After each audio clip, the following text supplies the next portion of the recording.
Welcome back to Tech It Simple. In today's video, I am going to show you how you can be in quiet mode on Instagram. So, without any further ado, let's dive right into this exciting video.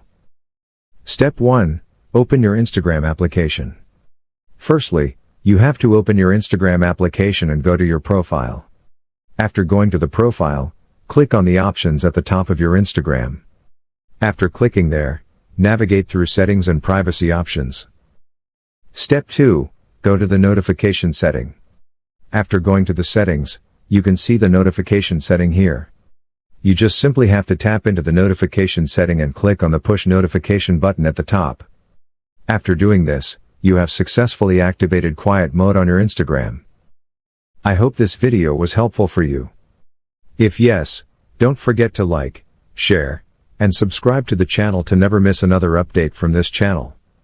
Thank you for watching.